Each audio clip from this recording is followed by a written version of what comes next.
If he doesn't value you, do this. Hey, I'm Antia Boyd with Magnetize Your Man, and together with my husband Brody, we've been helping thousands of successful single women all over the world to get a committed, connected, and long term relationship that they desire fast. So, really excited to dive into this topic because it comes up all the time, right? And part of it is because you give your power away. Now, that's why point number 5 is take him off the pedestal. So, what I see a lot of single women do is like put the man on a pedestal. Now, how do they do that? Well, they delete, they distort, and they generalize reality. So they don't even see what's really in front of them. They don't ask themselves. We had that great interview, which, by the way, we're going to post next week. If the man is an asset or liability, they don't ask themselves those questions, but they already decide to see a couple of favorable traits because they have an anxious attachment style. They then future project the rest onto him and generalize and put him on a pedestal. However, then the truth hits and he actually doesn't value her. And I think part of it is because she doesn't even know who he is. So take the man off the pedestal. One thing I always say is the soulmate is real, but the pedestal you put him on is not. Why is that? Well, because the soulmate is a normal person, just like you and me, has flaws, has weaknesses. So when a man feels that you like perfectionize him and you have him in this polished version, so to say, then he's gonna distance himself because he's afraid to let you down, to disappoint you, to feel the shame that comes with that, and nobody wants to feel that, so he's gonna back off. So what you want to do instead is refrain from any kind of meaning making. And I see this all the time with our clients, and also all women in the membership, right? It's like, no meaning making. If you can answer the question, if I ask you, how do you know that this guy is XYZ, right? How do you know that this guy is terrified? Or how do you know this guy was devastated? Or how do you know this guy is interested? And if you don't have a clear answer to that, and you're just like, I just got a sense for it. You know what I mean? I mean, you could kind of pick it up, right? I'd be very careful with that because that's what's called distortion. And your senses will distort, your mind will distort reality just to fit your unconscious expectation, which is, this is the man of my dreams. Number 4 is or connect to your archetypes. Now, what we teach here at Magnetize Your Man is the feminine archetypes. Of course, also you learn about the masculine archetypes as well. But the feminine archetypes, basically, what I'm saying here is that usually women are focused on 1 or 2 energies inside of themselves. Maybe they're overly focused on their little girl, their inner little girl, right? Or they're overly focused on definitely the warrioress, making things happen. Tons of women who come to us are like alpha females, right? Getting the job done. However, they're actually very imbalanced. And because of that, they actually don't get much valued, right, by a man, which makes sense. Because the man is saying, well, where's the rest of you, kind of like, it seems like you're very sort of one-dimensional.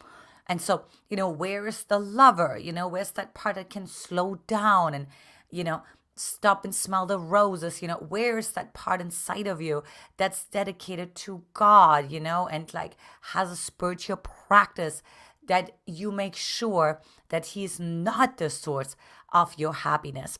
That actually helps him to trust you more in the long run, which then, of course, also will increase his value towards you. Now, another thing also is when you actually connect to your archetypes, to your energies, it's so authentic, right? Because you're so filled up. So you know what you have to offer. And so you will no longer give that much power away. So you're not just, doing this as a practice or as a gimmick, but you're really coming from a true place of authenticity and true conviction that's sustainable, right? Because a man will always look at, okay, is this woman actually, gonna falter? Is she gonna fall apart? If she's gonna make me the source of her happiness, if she's gonna become totally attached to me, she's gonna lose her own purpose, and whatever the case may be. There will come a time where a man asks himself those questions, because we have two parts of the brain. We have the logical part and we have the emotional part. And we have an incredible video coming next week where we interviewed Esther and Cody. More on that to come. So super excited for you guys to learn more about that. Now, if you haven't done so already, take our free Magnetize Your Man quiz by clicking on the link in our bio, the comments or description below, or go to our website, magnetizeyourman.com, especially if that's like a little bit of a challenge for you, okay? And also, I'm going into my next point, but if you have any questions, you can start putting them into the comment section. For some of you, you already know how this goes here. You already know the name of the game. So number 3 is release him. And so what do I mean by that? So I don't mean, actually like release him, like break up with him, because that's silly. Because here's the thing. If you feel like he doesn't value you, you really want to be aware of, okay, wait, how do I know that he doesn't value me? And how do you know it's a constant? So is it that he was valuing you before and now he's not valuing you, right? Because that means it's not a constant. It's actually inconsistent. So that means it has to do with your attachment towards him, not with you or with him. So what you want to do is actually visualize releasing your attachment to him. So maybe you're holding like a string, and you're visualizing how the string becomes longer and longer as you release your attachment to him. Maybe at some point you visualize actually completely releasing that string that you have, imaginally speaking, right? Whatever, wrapped around his leg or arm or whatever, to hold on to him. You can also visualize an anchor, like really unanchoring from him, right? Because you really kind of sort of anchor into him when you make him the source of your happiness and joy. And how do I know that? Is because he doesn't value you. That usually happens, he's starting to take you for granted. That usually happens when you take yourself for granted, when you focus way more on the man than you focus on yourself. Number 2 is heal your attachment perspective. So, and that goes along with really understanding what is your attachment style. Also understanding that you have an attachment style, that you actually have a working model inside of yourself. So it's actually gaining perspective, not over-identifying what the attachment style is saying, right? Like, you need to make sure he likes you more. You can't say this, you have to walk on eggshells. Otherwise, you're going to rock the boat and he's going to walk away, or he's going to reject you, or he's going to shut down, things like that. You want to be aware of, like, what is your attachment perspective, okay? And making sure that you have a perspective, that you're not over-identified, okay? And so then, now, when okay, so I'm coming more from the anxious attachment style. And so what does an anxious attachment style do, right? So it's almost like you're kind of like becoming more objective towards your thoughts. You're becoming more objective towards even like your emotions, right? So I want you to really see, like, oh, this makes perfect sense that I'm experiencing anxiety right now, because when I have a working model like that inside of myself, I would feel now anxiety, because there's this little girl inside of myself that wants to be XYZ, right? Wants to get the approval, wants to be rescued, wants to feel loved. And then now you can say, how can I reparent myself, right? So, and number 1, share your feelings honestly. Now, one of the feelings that's coming up, right, is like feeling invisible. And so then what an anxious attachment style does is like they're really saying, you know what, he didn't see that I matter, so I should no longer reach. So if you think about back to childhood, when you were a little girl, you didn't get the you were reaching out, you're reaching out for attention. Maybe you wanted to get lifted out of the crib, maybe you wanted to get a hug, maybe you wanted to get a certain food or just a bottle of milk, whatever it is, right? Because it really depends on if you were an orphan, were your parents are dismissive, avoidant, were they an alcoholic, whatever. But then the reach was not met. So you actually decided, you know what? I'm actually not going to reach anymore because it's much safer. So, what you want to do instead is in a relationship, learn actually to reach, to share your feelings, to not say, well, you know what, he doesn't care about my feelings, because if he would care about my feelings, he would value me more. So, what's the point of me sharing my feelings? And so, you make up the story. And instead of actually saying, may I share something with you, share what you feel, share, that you feel confused or sadness or whatever it is that you feel. And also this story, because remember, now you have perspective that you have around it. And then ultimately asking for support, asking for help. So that's what's really going to help you along the way when he doesn't value you, because then he's aware of that and he also sees you're advocating for your needs, which is really attractive. So maybe he felt like, oh, you were not advocating for your needs, and you just walk on eggshells around him. You already decided that he's the be all and all. And so now that you share your feelings, you actually make him aware of that you are a queen and he better step into his king in order to celebrate and cherish you. All right, so let's see what's happening. Hello, Brenna. Good evening. Okay, so let's see. Okay, this is a good question. Carol, why will men ask these questions if there are selfish men? And so, again, Carol already got it, so if you have any questions, go ahead, pop that into the chat. I'm understanding your question completely, because I don't know what you mean about selfish men, and at what point, what questions. So if you could kind of fill me in there a little bit, Carol. But first of all, it's an assumption that a man is selfish. Now, are there narcissistic men out there? Or, of course, clinical narcissist? Yeah, 100%. But also, we have to be aware of that we're not going to project that onto a man. For example, when you come from a mom or dad, I came from a mom who had highly narcissistic traits, I would call a lot of men selfish. You know why? Well, because I judged that in my mom, right? And so I was looking for that. That was a red flag for me. And guess what, Carol? What the brain looks for, the brain will find. There was actually a study done that's called, I think, Mind Games. I want to say it's on Netflix. And it actually proved that the brain indeed sees exactly what it expects to see. And it will delete the rest around it. And it was actually like a dating scenario. Okay, let's see what you said here, Carol. You said they will reflect on what your value, or why would you be depending on them. No, so let me see what you could potentially mean by that. I'm still not quite clear.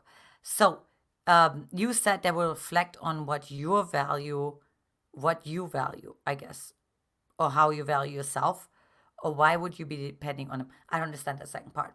But what I'm saying is, if you start to invest into yourself, time, money, energy, so you learn to become self-focused, so what you focus on expands. So if you focus on yourself, guess what? Like a man will focus on you. So you can just do this like quick example, just this quick experiment, Carol. Next time when you're on a date with a man and he talks, all I want you to do is take a breath. Where breath goes, attention flows. And so you will actually notice that he's going to be like, oh, Carol, how are you? Or, does that make sense to you? Or, he will actually focus on you, because when you take that breath, you focus on yourself, right? So the quality of men that you attract into your life is directly proportional to the relationship you have to yourself. So what I'm saying is, if you put someone on a pedestal, if you give your power away, then the man is like saying, oh, yeah, well, I mean, like, I don't even have to do anything. I don't even have to earn anything. She already decided. She doesn't even take the time to get to know me, because she already decided that I'm the be all end all. And so, therefore, I don't even have to put any more effort into, right? He also, this is very unconscious, Carol. He will also say, she must not be a queen, but because a queen is actually saying, let's go through a paced experience. Let's have like a cadence to the dating process, because I actually want to know that I'm with the right man, because my time is valuable, my energy is valuable, my life in general is valuable, right? We only have one life, and time goes by so fast. Time is the only thing we don't get back. And so the queen is aware of all of this. She also needs to take time, because she really feels into her body. She's really saying, how do I feel in my body? Oh, I felt like a little tense. Okay, let me sit with that. What's coming up for me? Instead of like overriding that, what women do when they're more on the doormat side, they actually don't even know how they feel, because unfortunately, as a child, they learn that they should be other focused. They learn that they should please other people. They learn that they should follow other people's agenda. Or they learn that they're the golden child, so therefore they should perform for the rest of their life. So I see this in two camps, right? I see like daughters of narcissists, where they become the golden child. And so it's all about what a parent wants for them, either like, what sports they want them to do, what school they want them to attend, whatever that is, so that then the narcissistic parent can vicariously live through them. Okay. Or on the other hand, like, it could be a helper, maybe it's a woman who grew up with a lot of siblings. And so maybe she was one of the older siblings. And so she had to run the household. And it wasn't about her. She had to make sure that her other three siblings are safe. And it wasn't about that she was what she wants. If she wants to do a certain activity right now, she wants to play with her friends. So at some point she said, you know what? It doesn't make sense for me to actually focus on myself and what I want, because I don't get that anyways. Right? So there's many different reasons why this can occur. And then of course, then if that's the truth, then what ends up happening in dating is that they attract men who are either outright narcissists or emotionally unavailable, endless breadcrumbing, and where she has to come up with everything, make the, run the household, be the alpha, bring home the money, answer all the questions, solve all the problems, because she is so trained to be focused on the other person. All right, I hope that's helpful for you, Carol. Blessed Deshana said detachment journey in full force. I love it. Love, I was a scapegoat, so I've trouble discerning good men from the bad man. Yeah. And so one part, love, I will tell you, is when you are with a secure man, you will not be the scapegoat. Now, I want to make a distinction here, meaning like you won't be gaslit, you won't be blamed. However, you may have to heal a little bit on your side of the street in that. And I had to do that myself too, because obviously I was a scapegoat, for my mom and dad and so on. So, what I had to clean up was that when my husband was giving me feedback, it wasn't necessarily criticism. It wasn't necessarily like gaslighting me or blaming me or anything like that. He was just like helping me to grow. That's very different than saying it's your fault. You know what I mean? Like, if you hadn't done this, then, and so on and so forth. So I saw, by the way, my parents, I just saw an image of them fighting in the living room. And so usually that, of course, already repeats from childhood, right? Like you already see like, oh my gosh, I already see a scene of my parents arguing, things like that. So that's number one. How that comes, love is like you become more compassionate with yourself, because then what happens is if you become more compassionate with yourself, because look, we all have shortcomings, we all have things that we're not good at, we all have things that, you know what I mean?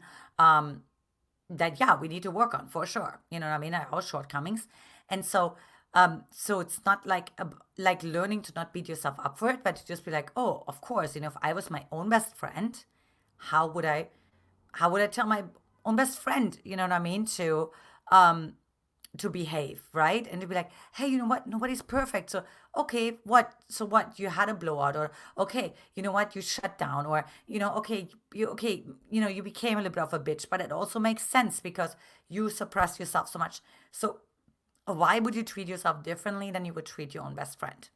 That's one piece I would tell you. Let me see. You said a little bit more down here. I alienated a man because his communication slowed down, so he got very angry and mean. I tried apologizing, but he won't forgive me. And yeah, so what happens is, and it depends again on what you've observed in childhood, but when his communication slowed down, what really happened for you, love, is that you didn't feel safe. Now, your coping mechanism when you don't feel safe is go into anger and become mean. Why? Because it feels much safer to you. It feels much safer to communicate vulnerably that you're sad or that you're disappointed or that you're confused, right? And then so what happens is it's like a stabbing, jarring. So if you have sort of a knife and you stab it into his heart, and so that can oftentimes even go to the level of emasculation.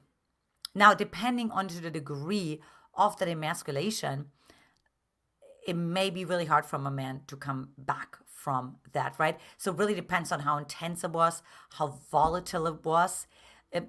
One goal in general that Britt and I have is to not target. Meaning, if you get angry, first of all, move the anger first. And we teach us, in our membership and our high level programs, that move the anger first before you communicate. Okay, so I'm not saying don't communicate, just keep it to yourself, process everything yourself. That's not what I'm saying.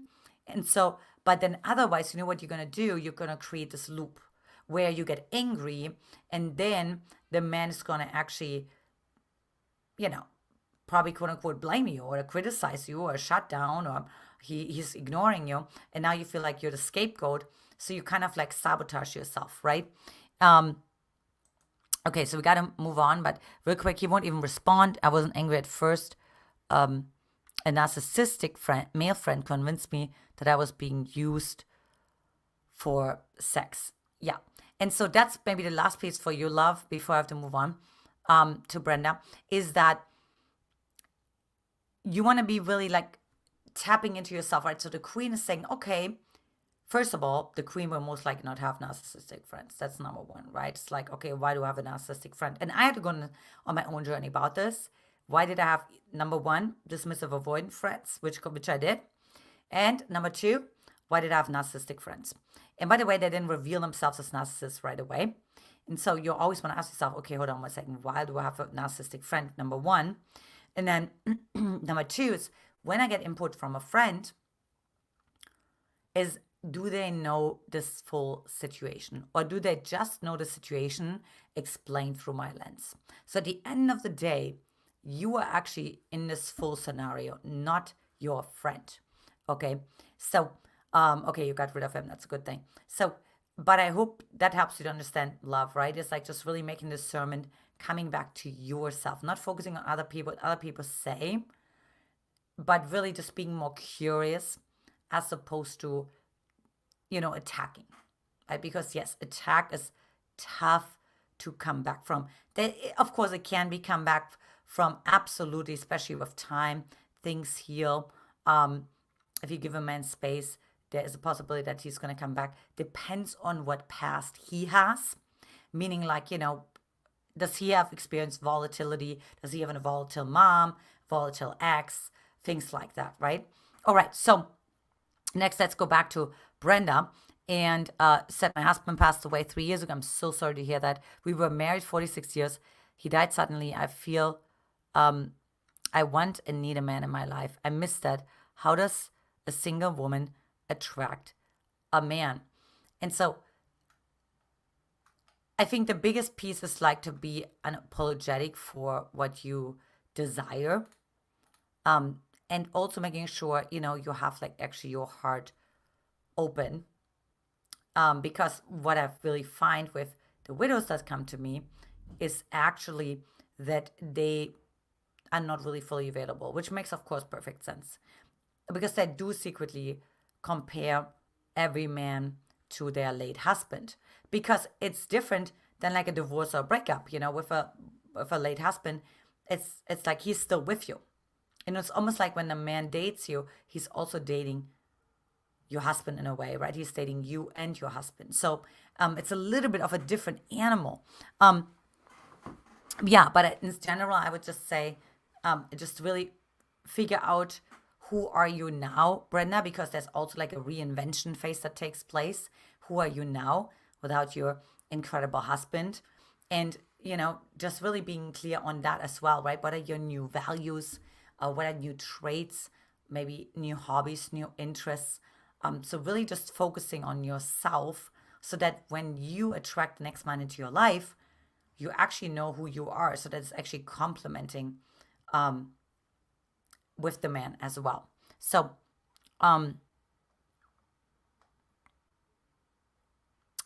me see here. Okay, Tigra. Bring in the clarity, boundaries, respect, positivity. After this, using positivity over negativity, yet he still avoids you. And Tiagra, there is not always a guarantee that a man is actually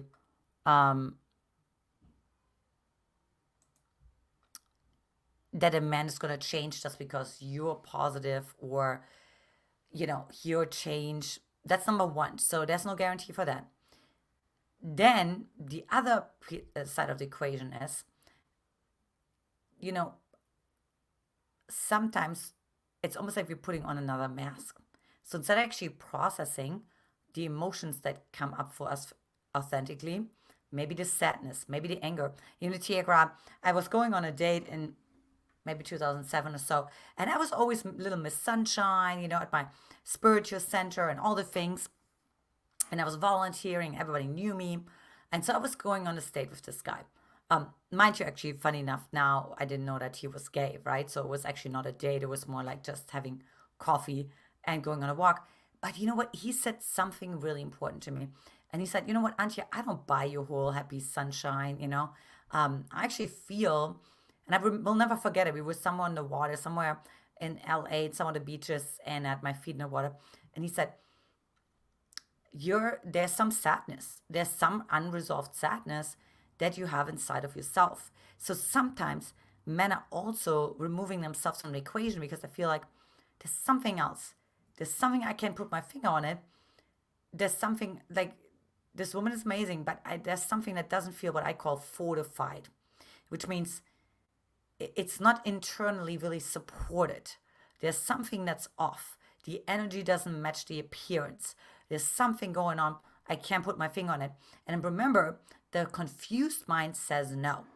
And of course, the mind does that in order to protect himself in this case. So like in that moment, I was actually sending mixed signals without knowing that I was sending mixed signals.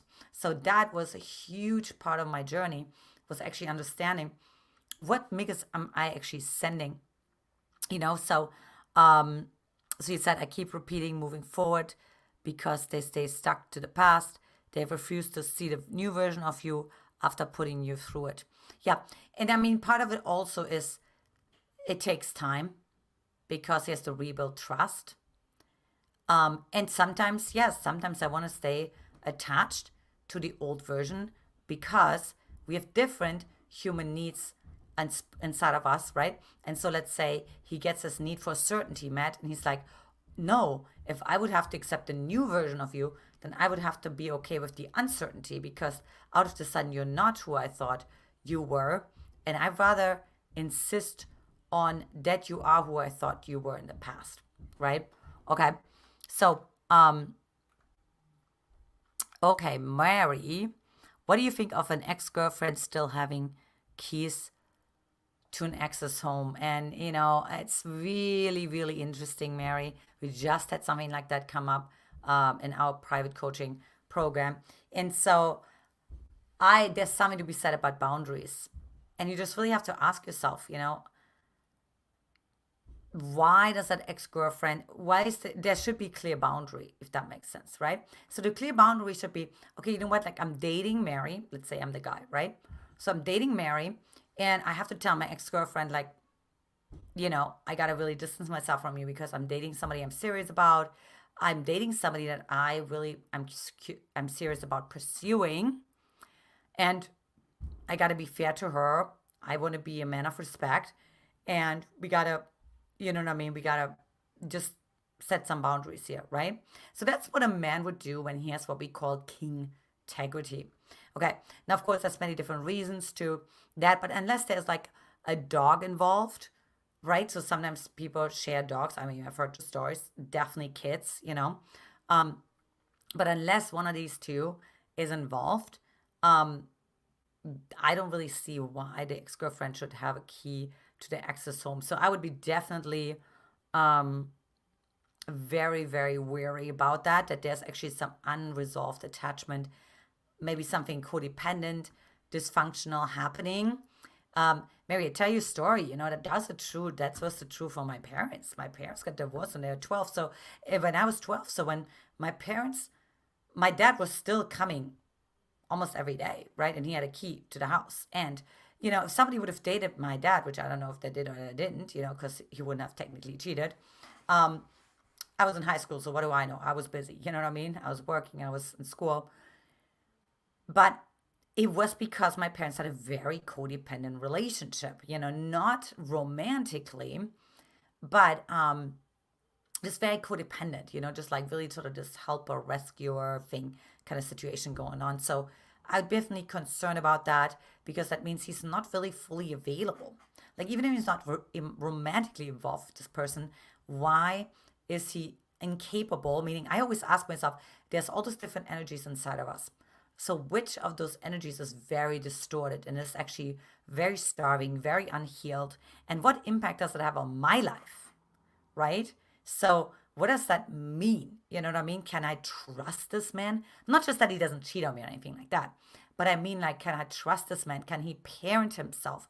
You know what? Can he do something else with his little boy that wants to be liked or has some sort of codependent relationship or has maybe a hard time setting boundaries, saying no? Lots of things that are coming to mind here. Yeah, and you said that they were separated years ago, 100%. So that's what I would actually say. And let's see what Tiagra had to say here. Yes, or access to your kids without your knowledge. Yeah, okay, so you're just like kind of responding to Mary. All right, ladies, I hope this was helpful for you.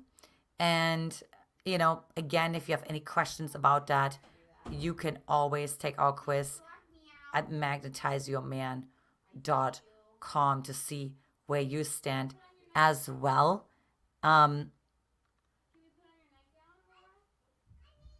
Mercedes asked, okay, let's do one more question here. Thanks for this live. Can I ask about going to bed before marriage? Well, this is really interesting. We actually just had a conversation about this with a couple that we interviewed that goes live next week. And, well, it depends on your beliefs. It also depends on your values, right? And so now what I've seen, that it's actually much more valuable to wait And of course, this is like sort of like the traditional answer, yada, yada, yada. But the reason why I say that is not just like for like religious or traditional reasons, right? But it's actually that the man has to ask themselves the hard questions, or the woman does too, right? Um, to what kind of level of commitment he really has towards you and what's really unresolved. What happens is if you go to bed too early, then an attachment can form, and then some marriages can be built on a foundation that's false. That's actually sand. That's actually just attraction or attraction anxiety. And then you're in this marriage and you're like, holy crap, we're not compatible, right? Or what I said earlier, right? Like either the woman feels like, oh my God, the man is more a liability than an asset, or the man feels, oh my God, the woman is more a liability than an asset. And I didn't see that because, we were just so involved with each other sexually. And I was just, I was so attracted to her, or the woman is saying, I was so attracted to him and I didn't even see that we don't have the same life goals. Or I didn't even think about asking myself this question because I felt like, God was telling me. See, this is the other piece too. Then, when that happens is it gets very, very thin. It gets a very thin veil between knowing, am I actually hearing from God? And I talked about this before, about supernatural gifts of the Holy Spirit, conversing with God, knowing how God communicates with you, things like that, right? But like what I see a lot is this projection. Then that happens where, oh, God is saying this, and Jesus is telling me that. And God is sounding awfully human and also awfully doesn't have all the information, which of course is not true because God is omnipresent.